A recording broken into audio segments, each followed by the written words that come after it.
Hola, ¿qué tal? Bienvenidas y bienvenidos. Qué gusto que nos acompañe a este programa Juzgar con Perspectiva de Género, una coproducción con la Asociación Mexicana de Juzgadoras, ACE, un espacio para reflexionar sobre la importancia de aplicar la perspectiva de género, esta metodología que permite visibilizar las relaciones de poder y de desigualdad. Y para hablar de este tema tan importante, hoy nos acompañan dos juzgadoras federales. Nos acompaña la jueza Ana Columba Contreras Martínez. Ella es jueza segunda de distrito en el estado de Morelos. Jueza, bienvenida. Qué gusto que nos acompañe. Muchas gracias Erika por la invitación y a la Asociación Nacional de Juzgadoras. Y también nos acompaña la jueza Brisa Albores Medina. Ella es integrante del Tribunal Laboral Federal de Pachuca, en Pachuca, Hidalgo. Bienvenida. Muchas gracias. Igualmente, atender esta invitación es formidable. Nos corresponde inaugurar este programa con todo el gusto. Y como ya lo decía bien Brisa, es el primer programa de esta colaboración que se tiene con la Asociación Mexicana de Juzgadoras. Y me gustaría que en ese sentido pudiéramos, Ana, plantear qué implica juzgar con perspectiva de género para que las personas televidentes pudieran identificar cuál es la importancia de esta metodología, de este enfoque en el cual ha hecho tanto énfasis y ha fijado ya jurisprudencia el Poder Judicial de la Federación y también tribunales internacionales.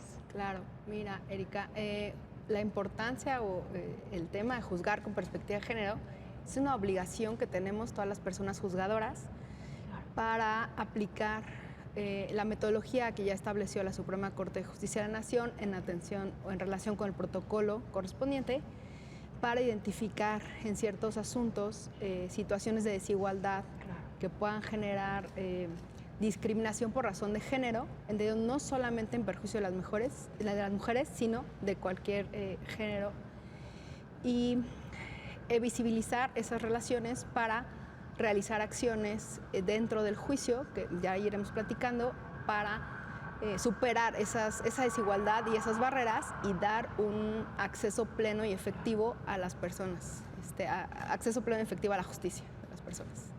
Tú ya lo planteabas, Ana, esto se trata de una metodología para visibilizar, no es opcional. Y en ese sentido me gustaría, Brisa, por favor, que nos ayudaras a tener algunos elementos, el marco jurídico que hace obligatorio que todas las personas juzgadoras apliquen la perspectiva de género, que no es opcional. Así es importante esta metodología, pero también destacar que lo ha dicho la Corte, que no se trata únicamente de una serie de pasos, ¿no? Sino que es totalmente un compromiso que asumimos como personas juzgadoras y que todas las personas, mujeres y hombres, quienes nos dedicamos a impartir justicia en el país, tenemos que asumir esta obligación. Si hablamos de un marco jurídico, bueno, pues podemos citar la jurisprudencia 22-2016 de la Corte. Tenemos actualmente también un protocolo para juzgar con perspectiva de género. En materia laboral también, el año pasado, en 2022, se signó un convenio de la OIT tan importante como el 190, en el cual en cualquier espacio en nuestro país, en espacios públicos y en espacios privados, tenemos las mujeres derecho a gozar de espacios libres de violencia. Se ha ratificado también el convenio 111, tenemos una ley de acceso a las mujeres a una vida libre de violencia. Entonces, en cuanto al marco jurídico, es bastante vasto. Todo este marco jurídico que como personas juzgadoras tenemos la obligación de aplicar en los casos concretos que nos llegan día a día en los tribunales, y pues estos aliados que tenemos también se consideran toda la sociedad, ¿no? Creo que todos tenemos que ir permeando hacia estos espacios libres, hacia evitar la discriminación, hacia espacios de igualdad, ¿no? Donde las mujeres y los hombres obviamente transitemos en estos espacios de igualdad, en igualdad sustantiva, que es lo que estamos buscando. Claro, y en tú lo decías de forma brillante, Brisa, transitar hacia la igualdad, hacia la no discriminación, que es en esencia lo que busca la igualdad de género. Ahí sí me gustaría que hiciéramos mucho hincapié, Ana, en este tema de que la perspectiva de género no es solamente para favorecer a las mujeres. Entre parte de las resistencias que hay, incluso entre los juzgadores, hombres juzgadores federales o locales, y abogados también, hay decir que no aplican la perspectiva de género porque es de alguna manera favorecer solamente a las mujeres. Así es, tocan un tema muy importante que es esta resistencia. A mí me gustaría partir un poco atrás, es una resistencia de la sociedad, ¿no? Venimos de un sistema totalmente patriarcal que poco a poco hemos ido tratando de empujar, de abrir, ¿no? Hay generaciones que fueron educadas bajo cierta manera y es muy difícil cambiar ese chip, ¿no? Entonces, como sociedad de inicio, tenemos la obligación nosotros de ir cambiando el chip con nuestros hijos, con nuestros compañeros, con nuestro círculo, de ver que aquellas bromas que se hacían o canciones que estábamos muy acostumbrados, piropos, ya no es así. Ahora, ya por parte de nosotros las personas juzgadoras, sí, también hay resistencia y desafortunadamente me parece que no solo de aquellos hombres juzgadores, sino incluso también de algunas mujeres, que hay un poco de resistencia al cambio, que siempre ha sido así, o si a mí me costó esto llegar, ¿por qué tendrían que favorecerse o tomar algunas acciones, ¿no? Entonces, es un cambio de chip estructural para que todas y todos nos comprometamos con estas obligaciones y con esta metodología y vivencia misma, no quedarnos en los pasos, como bien decía Brisa, sino esta vivencia misma de la perspectiva de género, para advertir que no solamente es favorecer a una mujer porque sí, sino es cierto, hay una desigualdad estructural de hace muchos años, de muchas generaciones, que permea en los reglamentos de trabajo, permea en las relaciones, permea entre los compañeros, no solamente una relación de patrón-empleada, sino también entre los compañeros, de violencia, de bromas, que no son correctas y que justamente se trata de erradicar, no solo en favor de las mujeres, ya también implica, por ejemplo, si están embarazadas, ¿no? Los niños, las niñas, producto de... y cualquier persona o cualquier género, estas medidas que se han tomado para favorecer a los hombres que ejerzan su paternidad, esa es un tema de perspectiva de género en favor de los hombres, ¿no? Y por la condición específica que presentan, no solamente favorecer sí porque sí. Retomo algo de lo que ahora mencionabas, Ana, que tiene que ver con este cambio de chip a nivel de sociedad, por decirlo en términos comunes. Y ese cambio de chip, Brisa, también implica que los tribunales tienen que ser factor de ese cambio social. Y una manera de hacerlo es a través de sus sentencias. Tú estás adscrita a un tribunal que ve asuntos laborales y que te ha tocado ver asuntos en los que es necesario y fundamental que se aplique la perspectiva de género. Por favor, si nos puedes compartir alguno. Claro que sí. Se habla de ponernos estos lentes violetas, ¿no? Pero creo que el compromiso que hemos asumido desde el Poder Judicial de la Federación es completo. Desde que las personas secretarias en los tribunales laborales reciben las demandas y se advierten estos actos de acoso y hostigamiento sexual y laboral, aún en los centros de trabajo, tienen la obligación de efectuar providencias cautelares, ¿no? Tener esta sensibilidad. En los espacios en el Poder Judicial de la Federación nos han sensibilizado, capacitado y actualizado también para que podamos ser patentes y atender estos actos. Se describen en las demandas, lastimosamente aún todavía, reclamos de mujeres trabajadoras que son acosadas por su jefe directo, que son acosadas por sus compañeros de trabajo, y entonces esta metodología analítica que tenemos la obligación de implementar, desde que se recibe la demanda se determina que se va a juzgar con esta perspectiva de género. En materia laboral tenemos providencias cautelares que se van a establecer para poder adoptar medidas en el centro de trabajo y evitar que se revictimice, no que durante la tramitación de un juicio y hasta el dictado de la sentencia se tomen estas medidas precautorias para evitar precisamente estos actos de acoso y hostigamiento sexual, porque entonces se plantea una demanda, se están asumiendo estos hechos y no es posible que la autoridad se quede incólume sin actuar respecto a estos actos. Entonces se verifica, por ejemplo, que la trabajadora, mientras siga prestando el trabajo, bueno, pues se pueda separar a su victimario del lugar en el que se encuentra desempeñando el trabajo. Recientemente discutíamos en audiencia una providencia cautelar porque ella, mediante un escrito, me indicó que esta persona que la estaba acosando había regresado ya al centro de trabajo. Entonces dejé muy claro a la empresa que en ningún momento había cambiado la situación jurídica, porque no me avisaron que ya iba a cambiar, o sea, que ya iba a regresar al trabajo. Entonces ella decía, me siento de nueva cuenta agredida y afectada, porque aunado a estos actos de acoso y hostigamiento sexual que se estaba efectuando por su jefe directo, también sus compañeras de trabajo estaban efectuando actos de violencia. Entonces decía, bueno, la medida que tomó la empresa es ponerme en un lugar diverso. ¿Por qué a mí si yo soy la afectada, no? ¿Por qué a mí me tienen que mover cuando regresa esta persona que me ha estado acosando sexualmente y se tiene que incluir? Entonces, bueno, tuvimos una reunión de trabajo y no me avisan, llegué tarde y se siguen suscitando actos que siguen latente y que consecutivamente me siguen afectando, ¿no? Entonces, bueno, pues estaban todos en audiencia y también tenemos la obligación de tener un principio de realidad. Eso es muy importante. Lo que nos ayuda en los nuevos tribunales laborales es atender al principio de inmediación. Entonces, en audiencia tuve la oportunidad de preguntar a los abogados de las empresas, ¿no? Al abogado del sindicato, porque también estaba presente. Y ellos me indicaban que pues iban a dar cumplimiento porque les había dado 3 días para que me informaran por qué cambió esta situación jurídica en la empresa. Y me decían, bueno, pues paulatinamente le vamos a dar dando cumplimiento, no creo que no lo queremos hacer. Y les dejé muy claro, es que no, es que esto es de carácter urgente. ¿Por qué? Porque a lo mejor en 15 días, a más tardar, ya tienen una sentencia y esta situación ya va a quedar latente. ¿Por qué? Porque también con este juzgamiento de perspectiva de género también me permito recabar de manera oficiosa pruebas, ¿no? A lo mejor en un primer momento no se presenta la demanda con una prueba psicológica, con una prueba psiquiátrica, pero sí la ordenamos desahogar y cuando me llego de estos elementos en sentencia, bueno, pues ya tengo todos los elementos para verificar si esta trabajadora fue víctima de actos de acoso y hostigamiento sexual.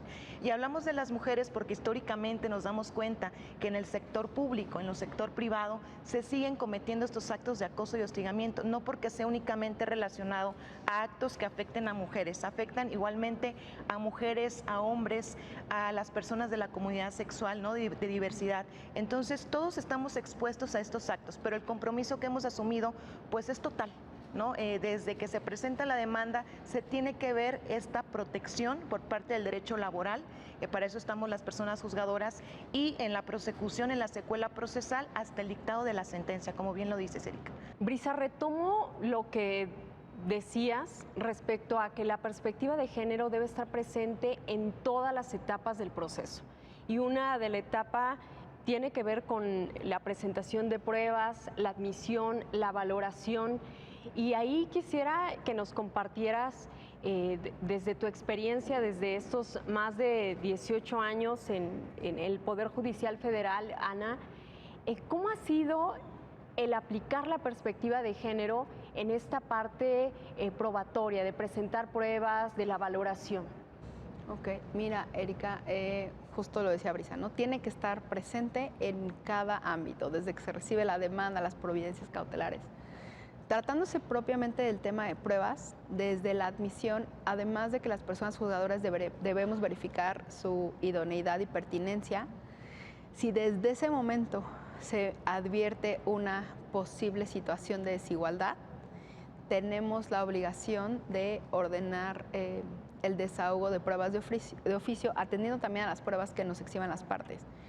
O sea, de inicio no es un suplantarnos, ¿no? O sea, si bien las personas juzgadoras tienen la facultad y la obligación de ordenar y de recabar esas pruebas, se advierten cuáles son las que ofrecieron las partes y entonces, de ser necesarias, se ordenan el desahogo de aquellas de oficio.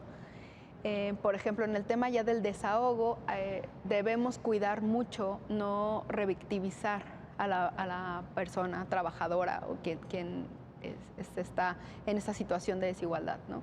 Cuidar los interrogatorios que se puedan realizar a las partes o los terceros que están interviniendo, el cuestionario que se haga para los peritos, ya mencionaba Brisa, una pericia en psicología, en psiquiatría, que después se cuenta, ser muy cuidadosos con las formas, con la finalidad de no evidenciar en ellos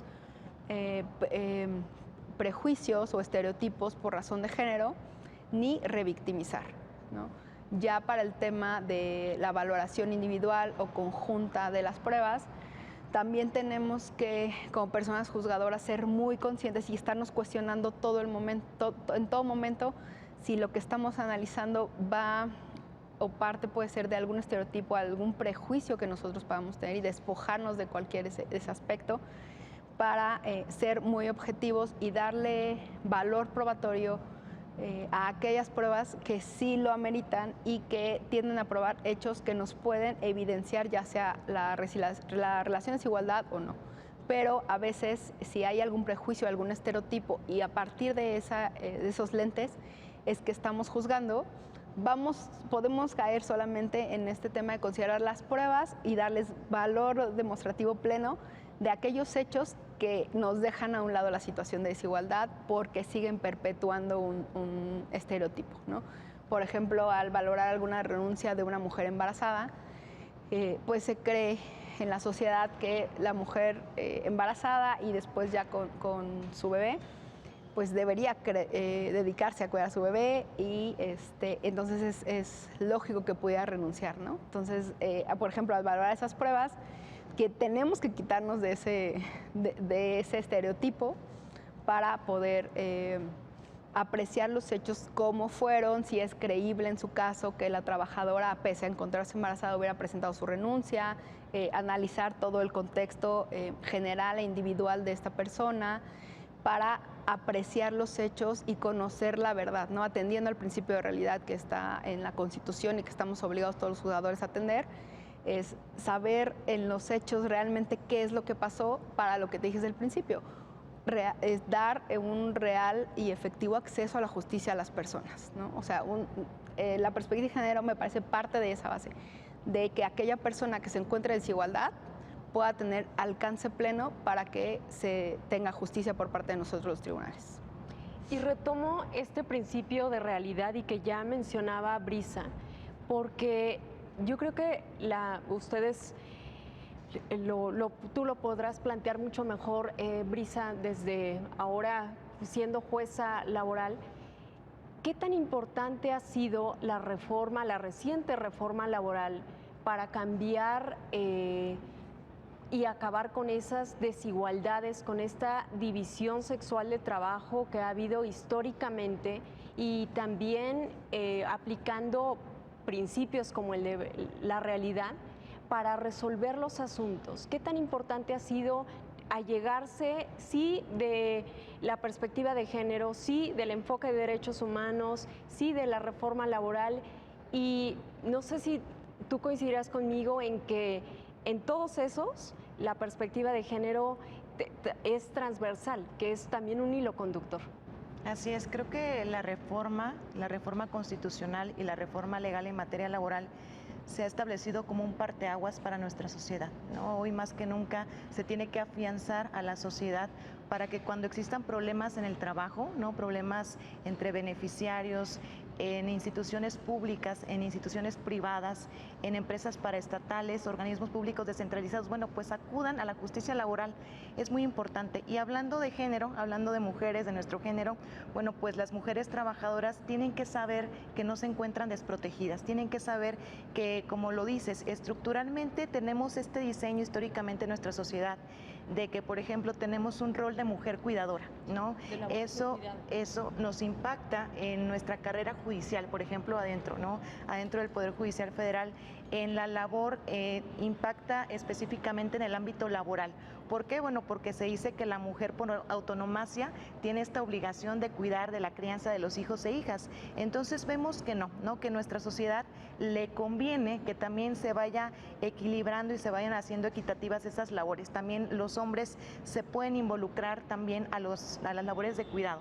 Nosotras tenemos más tiempo, 3 veces más que los varones, en tiempo de labores de cuidado no remunerado, en trabajo del hogar que los varones. Entonces, es una realidad, ¿no? Cuando pues se implanta esta reforma laboral, pues nos damos cuenta de todas las bondades, ¿no? De todas las bondades que van permeando para que se pueda afianzar, para que las personas justiciables tengan ese acceso. Y específicamente, bueno, pues desde el Consejo hemos avanzado también con algunas prerrogativas esta pues perspectiva de género de manera transversal para que impacte a todas y en todos los centros de trabajo podamos gozar de estos derechos de igualdad, ¿no? Donde nos desempeñemos en un ámbito laboral libre de acoso y hostigamiento sexual, donde tengamos las mismas oportunidades, donde se valore el trabajo de la mujer, donde exista esta igualdad de salario, ¿no? En vez de abrir esta brecha, que se vaya cerrando, que cada vez se sientan las mujeres en México con mayores igualdades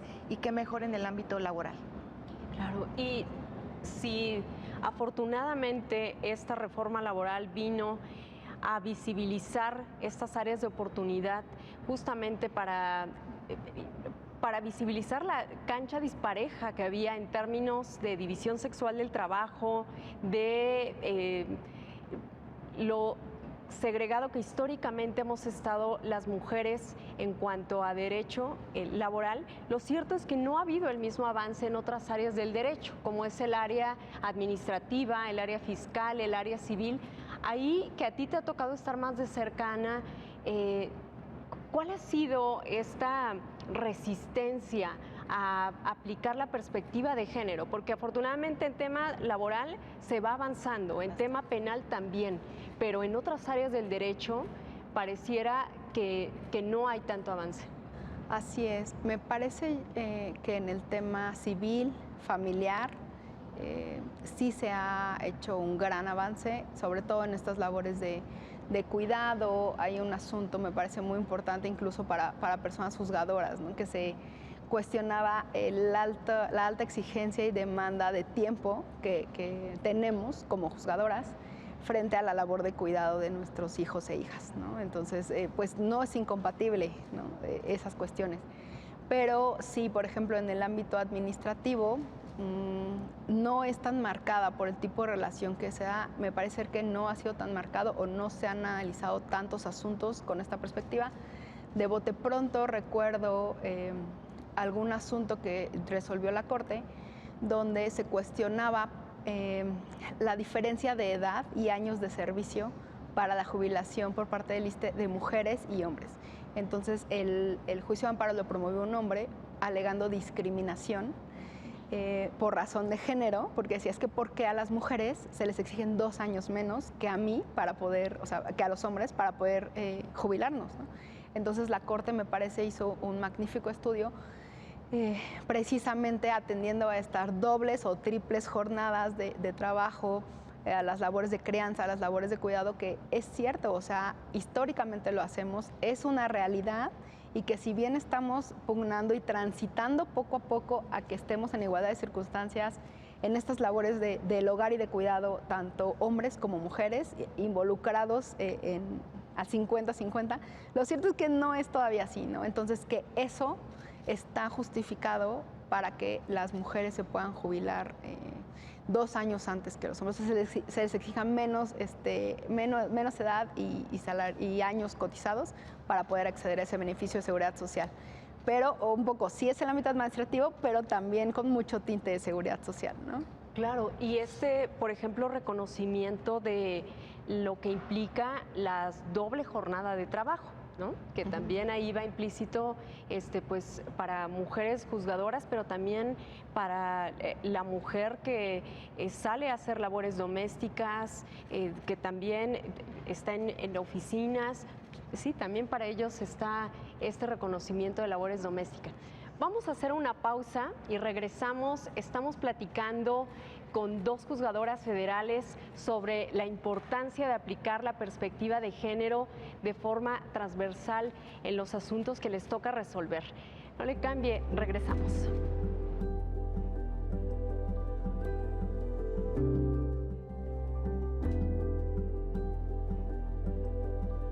Ya estamos de regreso, estamos reflexionando sobre la importancia de juzgar con perspectiva de género y nos acompañan la jueza Ana Columba Contreras Martínez y la jueza Brisa Albores Medina, las 2 juezas federales que de forma reciente se integraron al Poder Judicial de la Federación.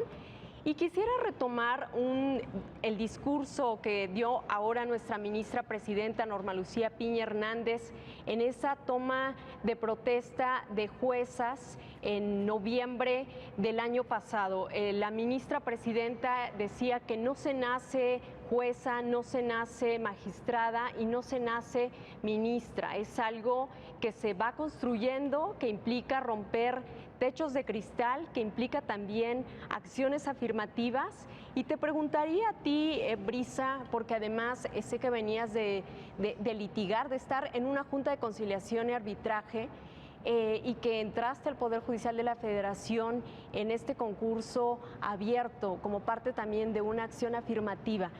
Ahí me gustaría preguntarte, ¿qué significa ser jueza del Poder Judicial de la Federación?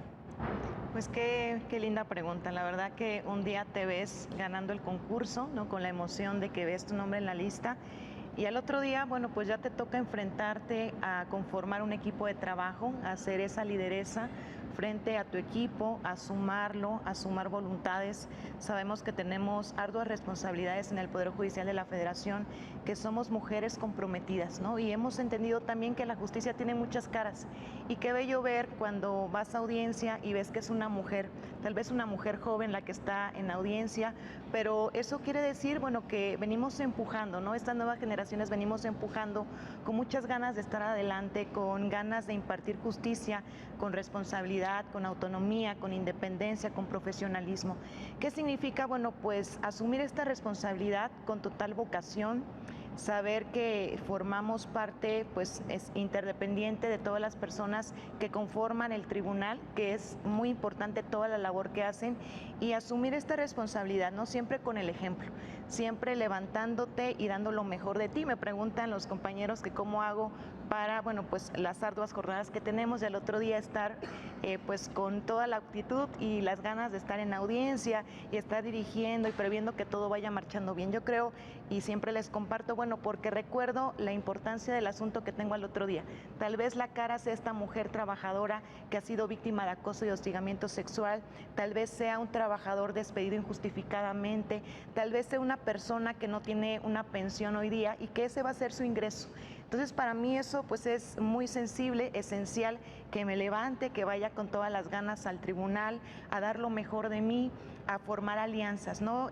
Algo que tenemos que dejar muy claro es que no se debe de quedar ni una atrás, ¿no? Que aquí vamos todas, porque nos hemos dado cuenta que el formar alianzas entre las mujeres, el juzgar con perspectiva de género, el tener esta visión y esta sensibilidad, pues nos ayuda como sociedad, ¿no? A esta sociedad más igualitaria, a esta perspectiva transversal, donde, bueno, pues ahora también me agrada y me impacta también las políticas en razón de género que se despliegan desde el Consejo de la Judicatura Federal, porque ahora, bueno, pues ya tenemos esta oportunidad de desempeñarnos como juzgadoras, como juezas.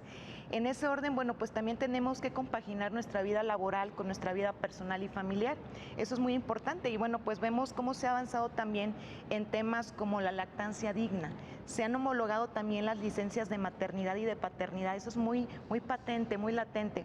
Me veo a mí en un futuro, ¿no? Y diciendo, bueno, pues ya tenemos mejores condiciones, ¿no? Afortunadamente las mujeres que han ido adelante de nosotras nos han abierto camino. Y también en este momento, pues somos ejemplo de las que vienen atrás. Y eso a mí me llena de fortaleza, de fortuna, de saber que estoy dando lo mejor de mí. Como bien dices, y retomando las palabras de la ministra, no se nace siendo jueza, no se nace siendo magistrada. Y me quedó también muy claro que hay días en que quisieras botar la toalla, que hay días en que no quisieras cometer ningún error. Pero al contrario, estos, pues de todo se aprende, ¿no? Siempre, pues en esta capacitación, en este estudio constante. Eso nos caracteriza a las juzgadoras mexicanas. Y tú lo planteas en estos términos que me encanta, porque es el poder verse representadas, el que una mujer vamos juntas y además vamos apoyándonos. Eso me parece algo sensacional. Y quisiera retomarlo para preguntarte, Ana, ¿cómo ha sido el abrirte paso en un espacio en el que históricamente ha sido para los hombres, en el que mayoritariamente, aunque si bien ha habido avances, como ya nos los compartía Brisa, sigue siendo un espacio mayoritariamente de hombres, de juzgadores? Sí, pues me parece ser que yo he tenido la gran fortuna de contar con con titulares mujeres y hombres aliados, en su gran mayoría aliadas. Yo ingresé hace 18 años al Poder Judicial y la mayor parte de mi formación en juzgado fue con titulares mujeres, que recuerdo mucho mi primer titular, ahora magistrada, siempre nos apoyaba desde estudiantes, nos impulsaba, nos permitía ir a las clases, pero volver. Y siempre ella con el ejemplo, ¿no? O sea, en las guardias, domingo en la mañana llegaba y ¿qué pasó? ¿Qué se necesita? Vamos todas juntas, ¿no? En esa mesa de trámite era la persona secretaria, mi compañera oficial, yo oficial y la jueza, ¿no? Entonces éramos el equipo de 4 mujeres en esa célula para las guardias en materia administrativa, que eran pesadísimas, pero siempre ella dándonos el ejemplo de estudio, de preparación, de si se puede, es madre. Entonces, irnos apoyando para que nos siguiéramos formando, capacitando. Yo soy hija de la Escuela Federal de Formación Judicial, entonces nos permitían muchas cosas. Y ya posteriormente, me parece ser que también se tuvo, o al menos yo en lo personal, tuve el apoyo de titulares hombres, ya en el tribunal colegiado, en los tribunales colegiados en los que integré, para seguirme formando, para poder hacer posgrados y después con mi embarazo para poder trabajar a distancia, tal vez un día. O sea, antes de implementar propiamente el trabajo, estábamos ya laborando un poco con lo que se podía. Ya estaba el expediente electrónico, ya había muchas cosas, entonces tenía yo la oportunidad de un día, ¿no? También el apoyo con el tema de la lactancia, que fue un poco de resistencia, sobre todo en el ámbito de los compañeros, ¿no? Más que de mi jefe. Es pues 2 veces, ¿no? Ir a acudir a estos espacios que creó el Consejo de la Ejecutiva Federal para la lactancia digna, que sí, o sea, sí decía yo, tengo que bajar todo el kit para... Pero bueno, o sea, te permiten no abandonar tus labores jurisdiccionales y a la vez también saber que estaba haciendo yo algo por mi hija, ¿no? Que si bien no la podía tener ahí, estaba al cuidado de alguien más pequeñita, pero yo seguía cumpliendo mi doble función y me permitían desarrollarme en las dos circunstancias. Entonces, para mí eso fue muy importante y me parece ser que sí, esta red de apoyo, ¿no? Principalmente entre mujeres, pero como sociedad a mí tampoco me gustaría dejar de desconocer la labor que tienen los hombres, que también nos pueden apoyar, ¿no? Que nos vamos todos apoyando y sí es cierto, mi red de apoyo desde que yo empecé a formarme, desde el embarazo, ahora que mi hija está pequeña, han sido principalmente mujeres, ese es un hecho, ¿no? Incluso ahora en el juzgado, con mis compañeras, al momento de prepararme para el examen, fueron mujeres, ¿no? Fueron incluso compañeras que fueron juezas antes que yo, ellas, ¿no? Ellas apoyando en no desistas, estudias, sí te vas a desvelar, o me acuerdo mucho que hubo un momento en que mi hija se enfermó y la tenía con fiebre, y yo decía, es que no puedo estar estudiando como yo quisiera, pero tampoco puedo dejar a mi nena, ¿no? Entonces, algunas inventan otras formas, yo también tuve que encontrar la forma para cumplir estas labores, pero con esta red de apoyo siempre, sí, a lo mejor no estaban ahí junto a mí en ese momento particular, pero sí emocional y psicológicamente estaban a través de un mensaje de tú puedes hacerlo, vas, cuidar a la nena en los días del examen, o sea, es una red de apoyo principalmente de mujeres, también de hombres, pero que sin ello no podríamos haber llegado, yo en lo personal, a ser una jueza federal.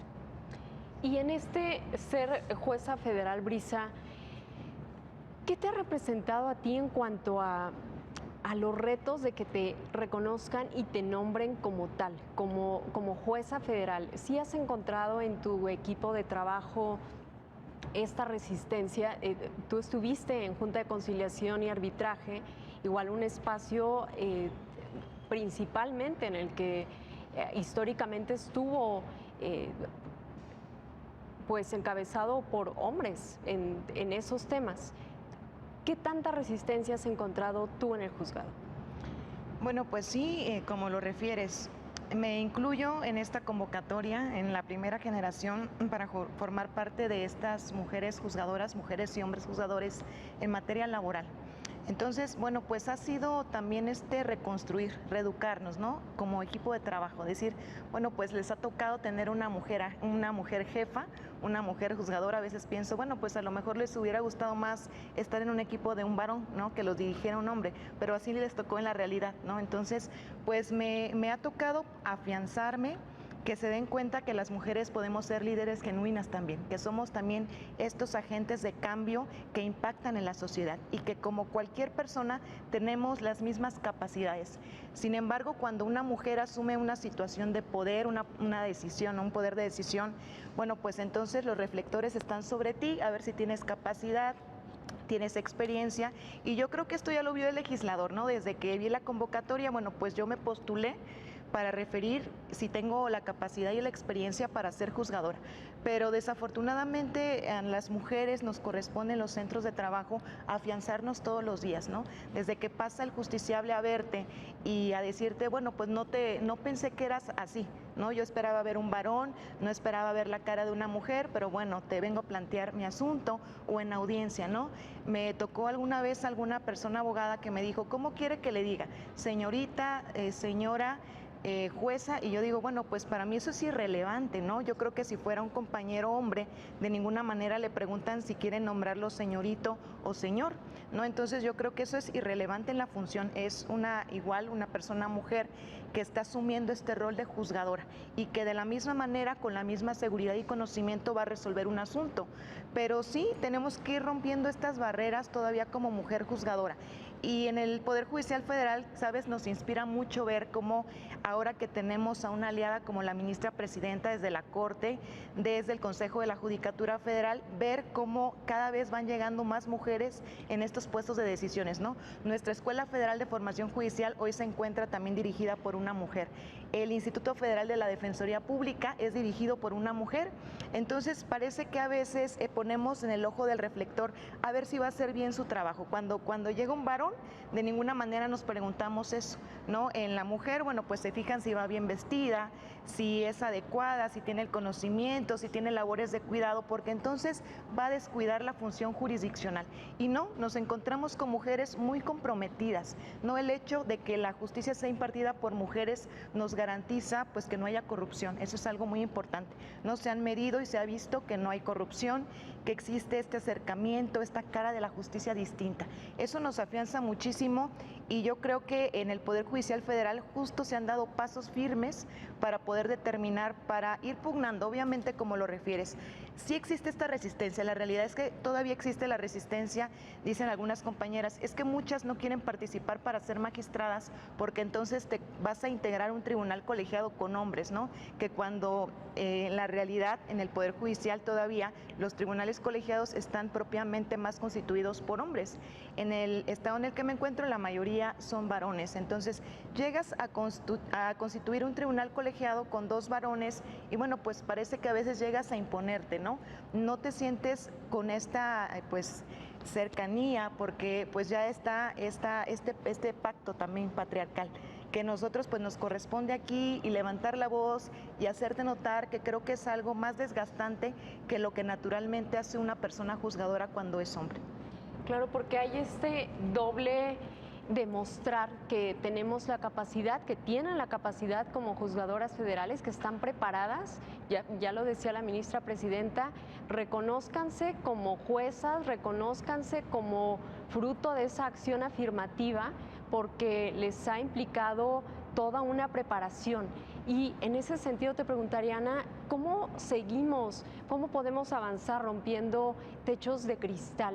¿Cómo podemos pues avanzar para que se rompa este pacto patriarcal? Pues me parecen muy importantes estas políticas que ha establecido el Consejo de la Judicatura Federal sobre los concursos de acción afirmativa que están dirigidos solamente para mujeres. Claro. ¿Por qué? Porque estadísticamente la mayoría de los órganos está integrado por hombres y esta desigualdad por razón de género, atendiendo a los puestos de los tribunales federales, es muy clara, ¿no? El grueso de las personas titulares son caballeros, los mandos medios todavía siguen siendo en su mayor parte hombres, Y el personal operativo, el grueso de las personas somos mujeres, o son mujeres, ¿no? Entonces, ¿por qué? Pues claro, porque los hombres pues tienen más capacidades, no tienen que cumplir esas labores de crianza, pueden dedicarse al trabajo. Es entonces cuando es muy importante, por ejemplo, cuidar desde la integración del personal operativo, del personal de mandos medios, ¿no? En el caso yo encontré un juzgado con el 80% de la plantilla de mandos medios hombres. Entonces los espacios que se han ido abriendo son para mujeres. O sea, precisamente trato de hacer una acción afirmativa y dar un equilibrio, ¿no?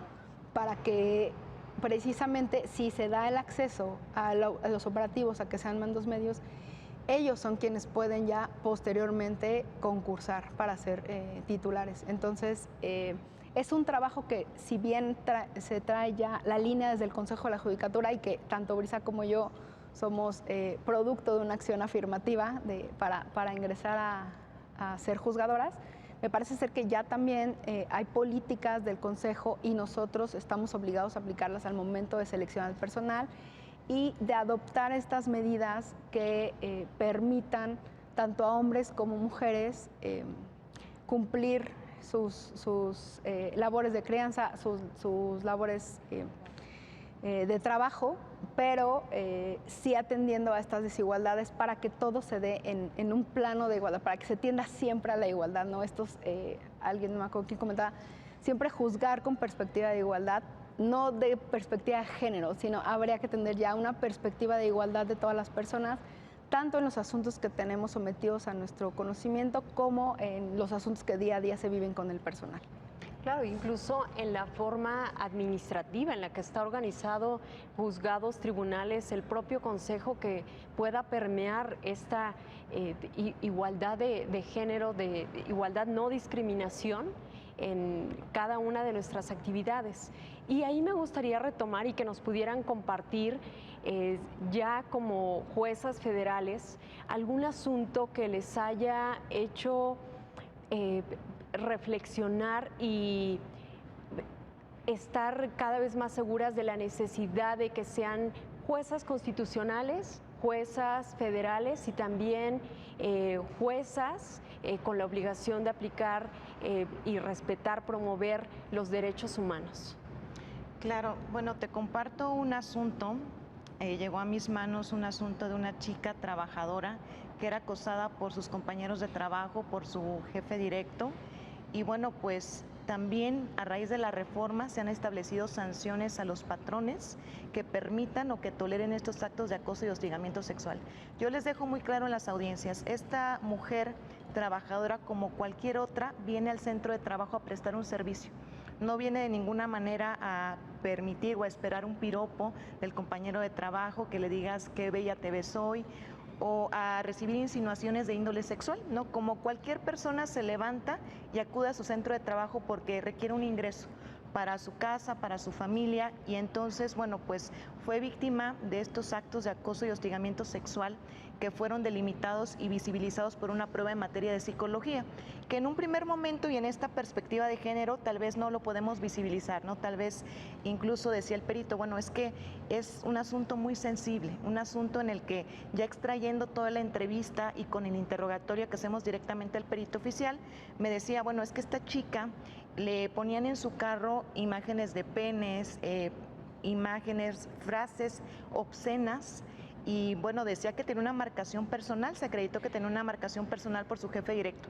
A ella no la dejaba ir al baño porque no accedía a salir con él fuera del horario de labores. Entonces, ella estaba muy molesta, ¿no? En muchos momentos traté de acercarlos para conciliar el asunto, pero sí estaba muy molesta porque refería que cómo era posible que ella dejara su trabajo, dejara su labor para poder, bueno, pues acceder a esta conciliación, cuando ella iba a ser la primera afectada. Una vez que sufrió estos actos de acoso y hostigamiento sexual, la despidieron porque entonces ella era la problemática en el centro de trabajo. Ella la tenían que separar del mismo y entonces pues verificar medidas cautelares, ¿no? Tuve en el asunto anterior que les comentaba esta providencia cautelar que me exponía a la trabajadora. Es que yo creo que lo conveniente no es que a mí me separen del centro, de este lugar de trabajo, porque llega esta persona que me está afectando y entonces a mí me relegan en un lugar sola. Y en este marco que te comentaba, en estas reformas estructurales como la Ley Olimpia, como la Ley de las Mujeres a una vida libre de violencia, se establece y se ven estos parámetros, ¿no? Digo, bueno, pues no, por el contrario, y no porque sea una mujer juzgadora, porque igualmente si fuera un hombre que estuviera juzgando este asunto, le hubiera correspondido tomar estas acciones. Entonces dije, no, y no lo hago porque pues lo piensen, porque es una mujer, porque va a proteger igualmente a esta mujer por ser trabajadora. No, simplemente en esta obligación sí tengo que visibilizar estos actos. Entonces siguió la secuela procesal y sí impuse al patrón una multa porque la defensa había dicho que estas personas a las que le imputaba los actos de acoso y hostigamiento no eran sus trabajadores.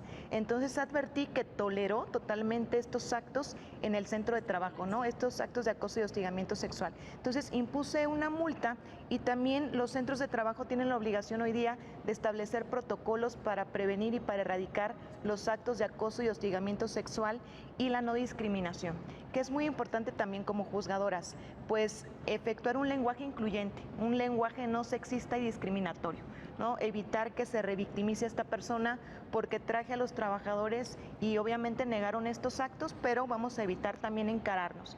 Entonces, estos elementos que tú mencionas, Brisa, seguramente también te ha tocado a ti, Ana, aplicarlos en algún asunto. Si nos pudieras compartir uno brevemente antes de concluir el programa. Claro, mira, como un aspecto final, resalto lo que comentaste.